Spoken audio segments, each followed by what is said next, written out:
3 years ago, A24 released a movie called The Green Knight, written and directed by David Lowery. You may have seen it or heard of it. It stars Dev Patel being all tussled and dirt-covered and hot. But fun fact, this modern-day epic is actually based on one of my favorite English poems from the Middle Ages, of which I do genuinely have multiple because I am that much of a nerd. Sir Gawain and the Green Knight. My name is Maggie, by the way. Hello, also known as @the Maggie Hill. I talk all about films and TV and other stories, so if that interests you, I would really appreciate if you'd hit the subscribe button. It is free and it actually helps me, like, a lot. Also, spoiler alert, I guess, but this whole story is like centuries old, so if I'm spoiling something for you, in case you need a refresher, let me tell you a little bit more about my boy, Sir Gawain. So, Sir Gawain became a knight of King Arthur's court by way of being the guy's nephew. That's right, Gawain was a nepo baby, and he wanted to prove that he deserved to be there by more than just blood. So, when a New Year's feast went awry, and some big green dude ran into the room demanding a challenge, Gawain jumped at the chance. Then went maybe a little too hard. Because basically, the Green Knight is like, hey Arthur, you're a king, and if you refuse my challenge, that's not chivalrous, and you won't be upholding any of your values. So you have to play this game where if you hit me now, I'll find you in a year and hit you the same amount. Absolutely wild rules for a game, I'll be honest. But the Green Knight is a scary guy. He's like made of moss. So Gawain steps up and accepts the challenge in Arthur's stead, saving him the embarrassment of refusal while proving himself to be all chivalrous and stuff. Plus, despite his fear, Gawain has a plan. If he just chops this guy's head off, there's no way he'll be able to come back in a year. So, instead of giving him a little nick with the axe, Gawain fully beheads the giant green man, and everyone celebrates prematurely. Because about 10 seconds later, the head starts talking on its own, we find out that the knight is undead, and now Gawain has a year until he gets his head chopped off. And that is the plot of the poem and the movie. But I do think the poem is better, so let me explain why.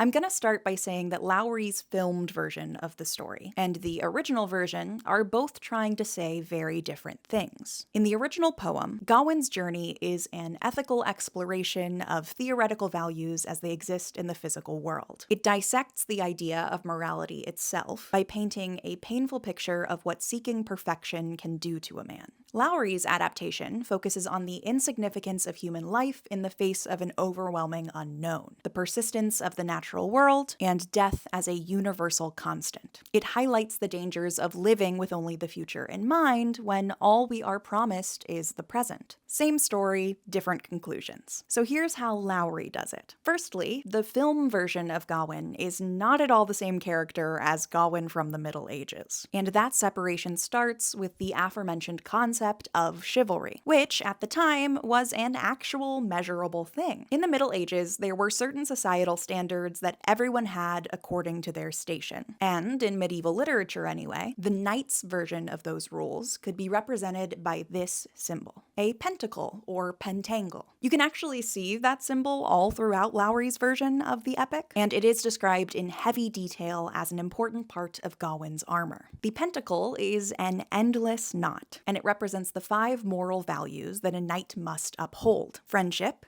generosity, chastity, courtesy, and piety. And the film's introduction of Gawain shows him breaking literally all of these. He's a bit of a sleazeball, hot-headed, and definitely not generous. But those are all things that make him interesting to watch on screen and establish the beginnings of a character arc. Gawain is presented as a corrupt figure because, in this instance, his story is not centered around the human standard of moral value. Rather, it centers on the unexplainable things beyond societal understanding. Then there is Gawain's character in the poem, whose actions are all driven by his want to be the perfect knight that people see him as. He's actually described as young, gallant, and gay-clad. And all the conflict in his story results directly from those 5 knightly values being tested. That's because Sir Gawain in The Green Knight falls into a certain genre of Middle English poem called the out and back again. Each of these stories start in the safety of home. A journey is made, and then the hero returns to a familiar place as a changed man. That means, at the beginning of the poem, Gawain is not only himself, but also a physical representative of the values of Camelot. He's the pentacle in human form until he leaves home and we hit our second big change: Gawain's acceptance of the green bridle. Dev Patel's version of Gawain is gifted this green sash by his mother, who explains that the bridle will keep him safe from all harm as he journeys to his destiny. He then immediately loses it to Barry Keoghan, doing his best impression of a nightmare orphan Oliver. Which, by the way, literally none of that happens in the poem. We kind of just skip almost straight to the Castle de Bertilac, which really only took up about a sixth of the movie. But it is like half of the poem, so I was very confused in the theater, but I'm into it. Anyways, in both versions, Gawain is once again gifted the green bridle by the lady of that castle, and the difference is in how she does it. Inside the poem, Lady Bertilac's gifting of the green sash is actually part of a larger bargain. When he arrives, Gawain makes a deal with the lord of the house to trade him anything he might acquire throughout the day. So any trophies either of them get then become the other person's at dinner. However, when it comes to this particular bargain, there is a catch. See, Lord Bertilac is going hunting, so he can trade, like, meat and fur and stuff. But Gawain is just lounging around the castle, so what the hell is he supposed to trade? The answer?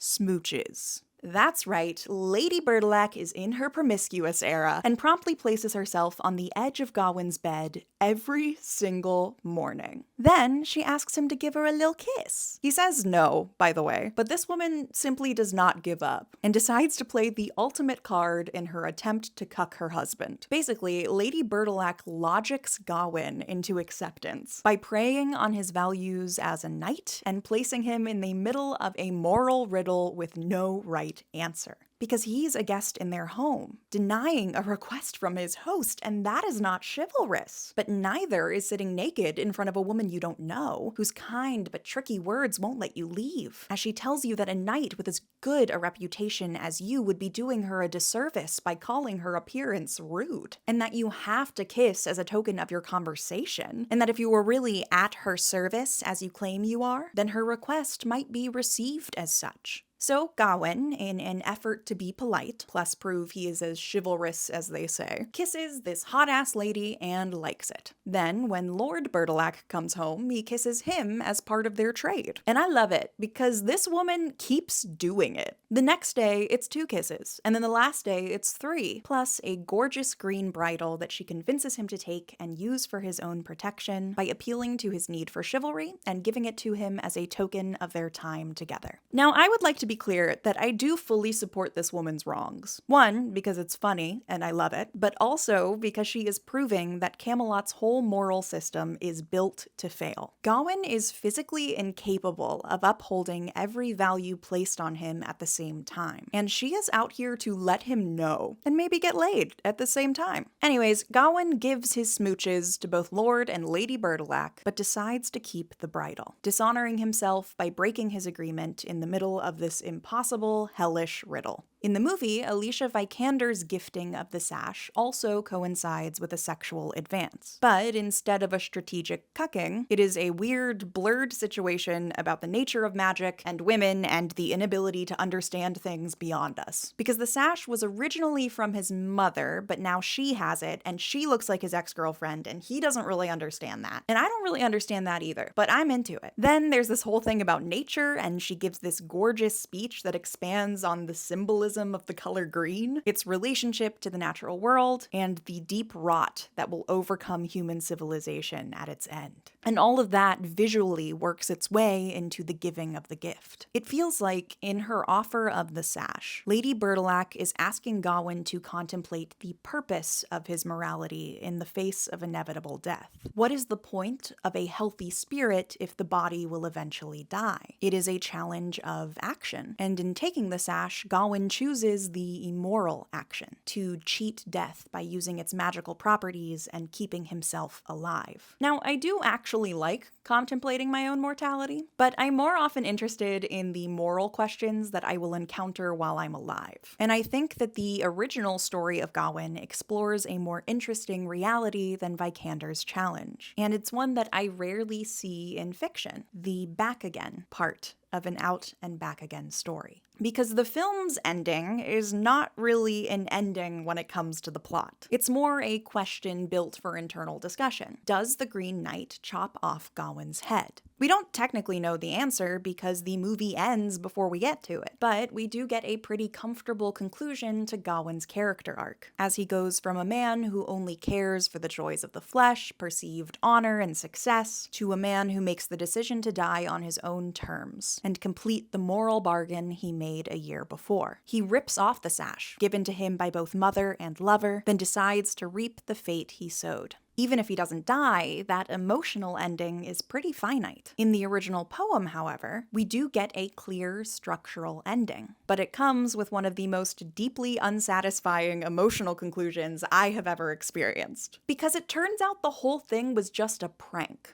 And King Arthur's sorceress of a stepsister, Morgan Le Fay, just wanted to scare Lady Guinevere to death because she thought it would be funny. Gawain was never actually going to die, so the Green Knight tells him that story, has a good chuckle about it, and sends him on his way. I'll be honest, reading this whole thing for the first time was such a trip. So Gawain does leave this whole encounter physically unscathed, but he is rightfully emotionally devastated. I mean, he broke every single rule he had in the process of this quest. That pentacle of knightly values has been damaged beyond repair, and now, instead of dying in moral honor, Gawain has to live with that. He has to journey home, understanding that he will never be the person that he wanted to be, and having faced things that prove being such a person is impossible. By the poem's understanding, the theory of chivalry is not applicable to the world that Gawain experienced, or the choices he had to make outside of Arthur's court, where fear and compromise and deceit are necessary to survive. This Gawain doesn't get the easy way out. He doesn't get to tear off his sash and make a single honorable choice that might forgive his transgressions. And yet, when he returns home, the entire court treats him like he did. Though Gawain is different now, they are all very much the same. They don't understand. They don't